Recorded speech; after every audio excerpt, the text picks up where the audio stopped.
ہاں غلام تھے بیچارے یا نوجوان تھے. نوجوانوں پر بزرگوں کو خود ہی حق حاصل ہوتا ہے جو چاہے کرے, اور غلام تو ملکیت ہوتا ہے, زندہ ذبح کر دے تبھی کوئی پوچھنے والا نہیں.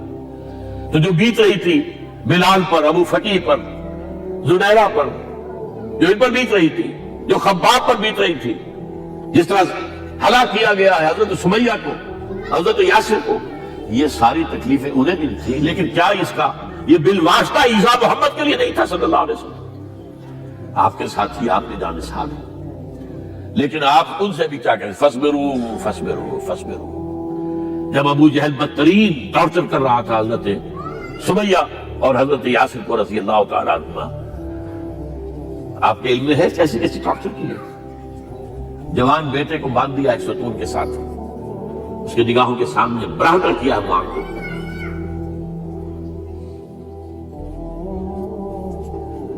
ہاتھ میں ایک مورتی ہے. جب تنگ آ گیا, ستا کر تنگ کر کے مار کے حضرت سمیہ کس سے بس نہیں ہو رہی, کہتا ہے تم ایک دفعہ کہہ دو سمیہ کہ ہاں اس مورتی میں بھی کچھ ہے, میں تمہیں چھوڑ دوں. انہوں نے تھوک دیا, برچھا مارا ہے شرمگاہ کے اندر.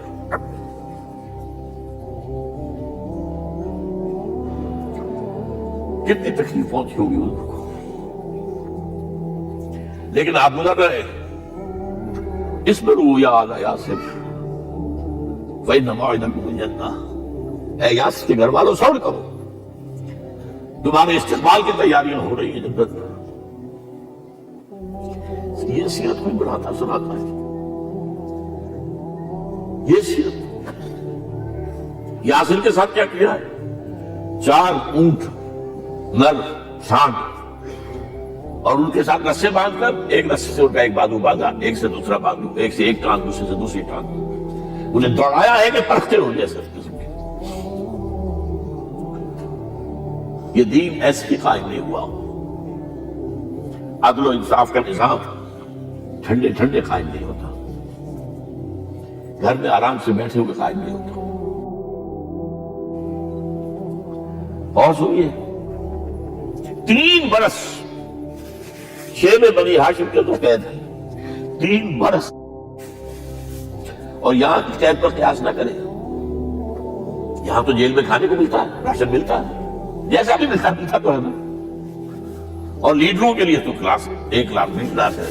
ان کا تو لیڈر تو لوگ جب آتے ہیں جیل کاٹنے معلوم ہوتا ہے کہ شاید کسی صحت افزا مقام سے تشریف لا رہے ہیں. وہاں کیا تھا, ٹوٹل بائیکاٹ.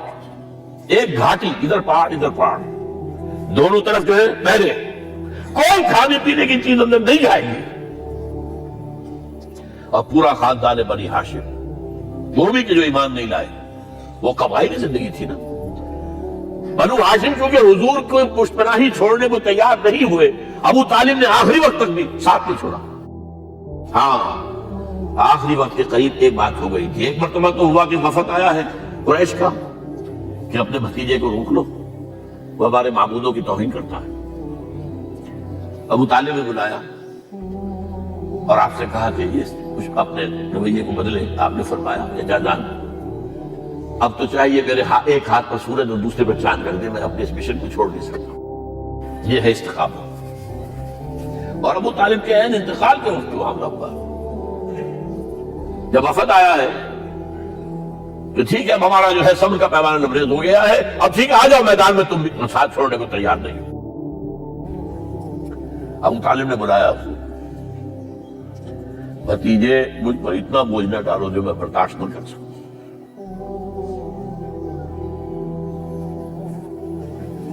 حضور کی آنکھوں میں آنسو آ گئے. چچا جان اب تو یا یہ بات پوری ہوگی یا میں اپنے آپ کو ختم کر دوں, اسی میں ختم ہو جاؤں. 12 شیب بنی ہاشم میں 3 برس اس سال میں گزرے ہیں. ٹوٹل بائیکاٹ, کوئی کھانے پینے کی نہیں. کچھ لوگ تھے شریف النفس, مثلا حکیم بن حزام تھے رضی اللہ تعالیٰ, بعد میں ایمان لے آئے. حضرت خدیجہ کے وہ رشتہ دار تھے. وہ پہاڑ پر چڑھ کر ایک طرف سے رات کی تاریکی میں, دونوں دروازے تو بند ہیں, پہاڑ پر چڑھ کر چوٹی سے نیچے اتر کے کوئی چیزیں کھانے پینے کی دے آئے, بس اللہ. کوئی اور ایک آدھ ہوگا ایسا.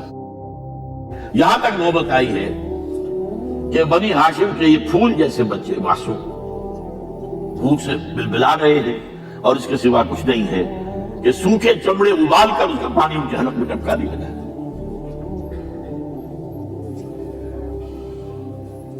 اور جو ہوا وادی طائف میں جب مکے والوں نے فیصلہ کر لیا کہ آپ قتل کر لو، ابو طالب بھی فوت ہو چکے ہیں، آپ کوئی اندیشہ نہیں، کوئی خانہ جنگی شروع نہیں ہوگی، کوئی انٹرا ٹرائبل وار نہیں ہوگی، تو آپ طائف گئے ہیں. شاید وہاں کے 3 سردار تھے بڑے، اور یہ طائف اصل میں قریشی کا سب سمجھیے کہ یہ ان کا گرمیوں کا یہ صحت افزا مقام تھا. یہ تمام جو سردار تھے مکے کے، ان کی جائیدادیں وہاں کی باغات تھے، اور وہاں کے بھی 3 سردار تھے، تو شاید ان میں سے کسی کو اللہ توفیق دے دے. وہاں گئے ہیں اور صرف ایک ساتھ ہیں، حضرت زید بن حارثہ. حضرت ابوبکر بھی ساتھ نہیں تھے، سائے کی طرح ساتھ رہنے والا بھی ساتھ نہیں تھا. وہاں جا کر جو آپ نے تینوں سے بات کی ہے، تینوں نے وہ باتیں کہی ہیں جو کلیجے کو چیر جائیں. تمہارے سوا کوئی اللہ کو نہیں ملا تھا رسول بنانے، جاؤ چلے جاؤ. یہ کہتا فوراً چلے جاؤ یہاں سے، اس لیے کہ ہو سکتا ہے کہ تم سچے ہو تو کہیں میں تمہاری توہین نہ کر دوں، اور یہ بھی ہو سکتا ہے تم جھوٹے ہو تو جھوٹے کو میں موری لگانا چاہتا. 3 دن کی یہ سختی، اور اس میں کیا ہو رہا ہے، اسٹریٹ ارچنز جو کہلاتے ہیں ہمارے یہاں، چوکرے گلیوں کے، انہیں اشارہ کر دیا ذرا ان کی خبر لو. اب وہ پتھراؤ کر رہے ہیں، جیسے ہمارے ہاں کوئی آ جاتا ہے، کوئی نیم پاگل یا کوئی اور کسی طرح کا مست قسم کا آدمی، اور اس کے اوپر چھوکرے چاروں طرف ہوں اور ستا رہے ہوں. یہ نقشہ تھا، اور طائف کی گلیاں تھیں، اور محبوب رب العالمین تھے.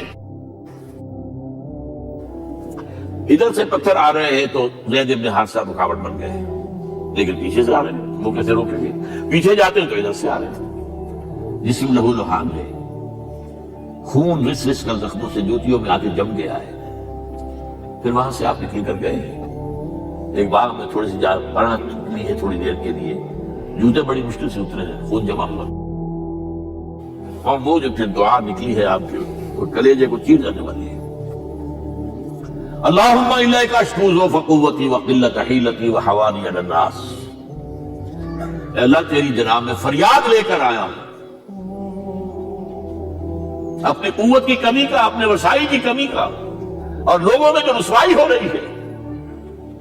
الا من تکلنی الا بعید یتجہمنی اور یا عدو من لقابنی. مجھے کس کے حوالہ کر دیا ہے؟ مجھے دشمن کے حوالے کر دیا جو چاہے میرے ساتھ کر گزرے. فریاد ہے کہ نہیں؟ بڑی زوردار فریاد ہے، بڑی زوردار. لیکن پھر مقام عبدیت کا ظہور ہوتا ہے. ان لم یکن علی غضبک فلا ابالی.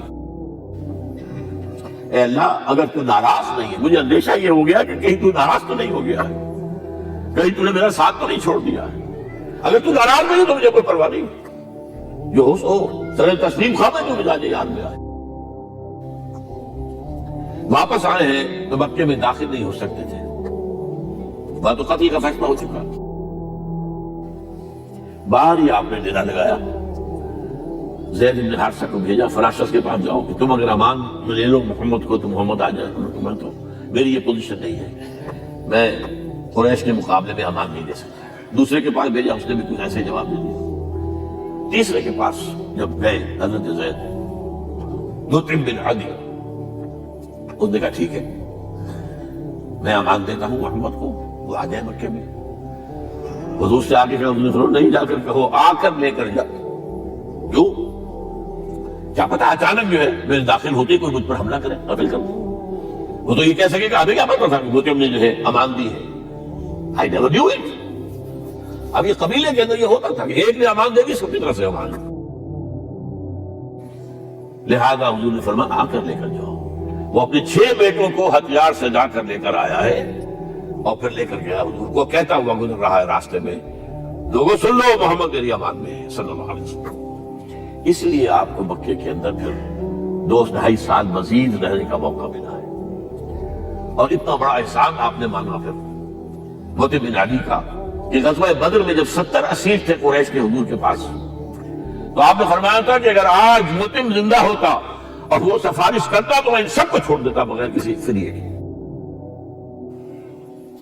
باقی یہ چند باتیں میں نے آپ کو بتائی، باقی تو یہ کہ غار ثور ہے کیسی کیسی، اور پھر غزوہ بدر سے پہلے کی رات ہے، اور وہ آپ کا زندگی کا طویل ترین سجدہ ہے اس میں، جہاں تک یہ الفاظ بھی آپ نے کہہ دیا، اللہ اگر کل یہ جو 313 یہاں جمع ہے اگر یہ ختم ہو گئے تو پھر قیامت تک تیرا نام لینے والا کوئی نہیں ہوگا، میں آخری رسول اور میری ہے 15 برس کی کمائی ہے۔ اس وقت کہا حضرت ابوبکر نے، وہ پہردار کی عزت سے کھڑے تھے، حسبک حسبک حضور بس کیجئے بس کیجئے۔ بہرحال بدر ہے، احد ہے، زخمی ہوئے، دندان مبارک شہید ہوئے ہیں، خون اتنا بہا ہے کہ بے ہوش ہو گئے ہیں، اور خبر اڑ گئی ہے کہ آپ شہید ہو گئے، یہ سب کچھ، اور سب سے بڑھ کر حمزہ کی لاش سامنے آئی، کیسی لاش، ناک کٹی ہوئی ہے، کان کٹے ہوئے، پیٹ چاک کر کے کلیجہ چبایا ہوا ہے، کس طرح برداشت کیا ہوگا آپ نے؟ اپنے اوپر تاریخ کر کے دیکھیں، یہ آپ کا کون ہے؟ چچا ہے، دودھ شریک بھائی ہے، خالہ کا بھائی ہے، ساتھ کا کھلا ہوا ہمجولی ہے، پھر اس کی لاش ہے۔ جو قلب اطہر پر بیت رہی تھی وہ مدینے میں آ کر ایک ہمارا ماحول بدلا ہوا تھا، تب وہ بات سامنے آ گئی۔ جب آپ مدینے واپس تشریف لائے ہیں تو ظاہر بات ہے کہ زیادہ انصار کے لوگ تھے جو شہید ہوئے تھے۔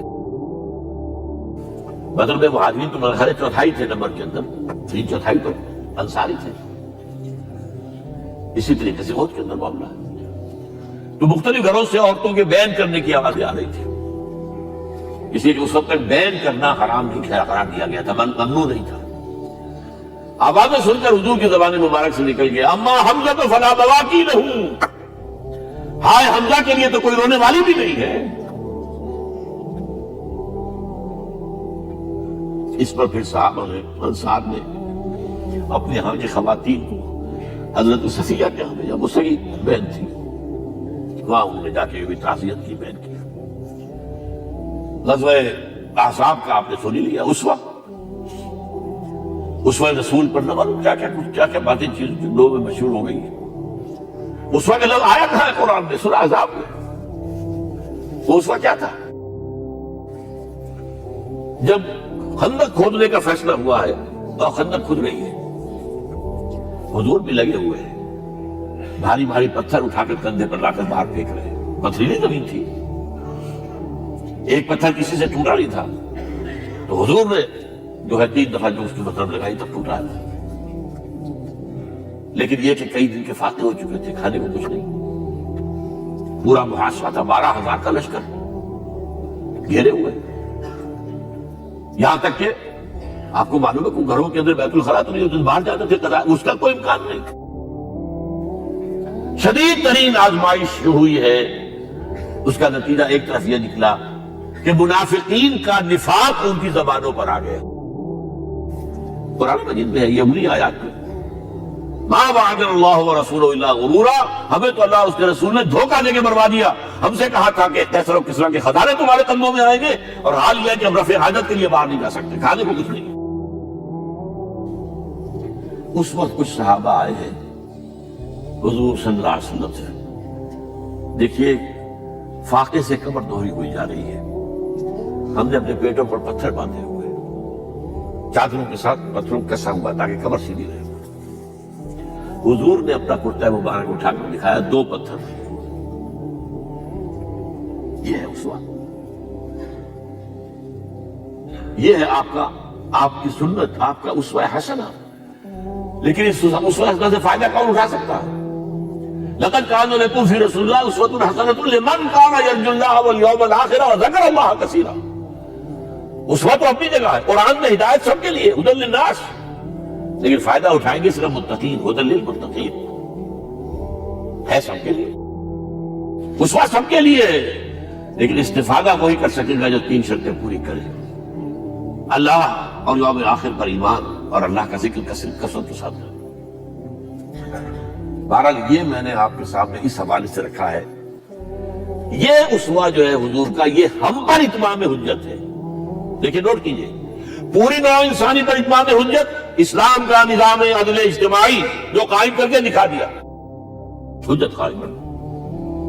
اسے انگریزی میں کہتے ہیں ڈویبل، کیا جا سکتا ہے یہ کام.